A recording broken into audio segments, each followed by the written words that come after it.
Hi అండి. వేసవికాలం వచ్చిందంటే మనకు ముందుగా గుర్తుకొచ్చేవి చల్ల మిరపకాయలండి. ఈ మిరపకాయలు ఎలా తయారు చేసుకోవాలో చూపిస్తాను రండి. మొదటిగా నేను మార్కెట్లోంచి 3 కేజీలు పచ్చిమిరపకాయలు తెచ్చుకొని వాటిని శుభ్రంగా కడుక్కొని ఒక పొడిగుడ్డ మీద వేసి వాటిని తుడిచి వాటికి పిన్నీస్తో చిన్న చిన్నగా కన్నాలు పెట్టుకున్నానండి. ఇలా కన్నాలు పెట్టడం వలన ఆ లోపలికి మనం వేసిన మజ్జిగ లోపలికి వెళ్ళి బాగా ఊరుతాయండి ఈ పచ్చిమిరపకాయలు.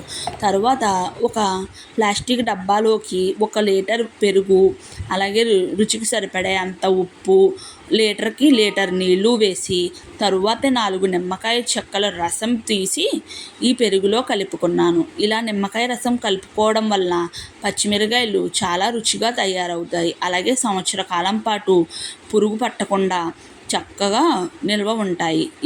ఇలా చేసుకున్న తర్వాత ఈ 4 బాగా కలపాలి. కలిపిన తర్వాత ఈ మజ్జిగలోకి మనం ముందుగా శుభ్రం చేసి పెట్టుకున్న పచ్చిమిరపకాయలను వేసి బాగా పైకి కిందకి కలిపి ఆ రోజు రాత్రంతా వాటిని నాననివ్వాలి. ఇలా నానిన తర్వాత నెక్స్ట్ డే మార్నింగే మరలా ఇంకొకసారి వాటిని పైకి కిందకి కలుపుకొని ఆ రోజంతా కూడా నాననివ్వాలి. ఇలా నానిపోయిన పచ్చిమిరపకాయలని నెక్స్ట్ డే మార్నింగే మజ్జిగలోంచి తీసుకొని ఎండలో ఆరబెట్టుకోవాలి. మజ్జిగ వంపేశారు కనుక మజ్జిగ వంపకుండా ఉంచుకోవాలి. ఇలా ఉంచిన తర్వాత ఆ మజ్జిగలో ఆ ఎండిన పచ్చిమిరపకాయలను వేసి మరలా ఆ రోజు రాత్రంతా బాగా ఊరనివ్వాలి. ఇలా ఊరిన తర్వాత నెక్స్ట్ డే మార్నింగే తీసి ఎండలో వేసుకొని ఒక 4-5 రోజుల పాటు బాగా కరకరలాడేలాగా ఎండనివ్వాలి.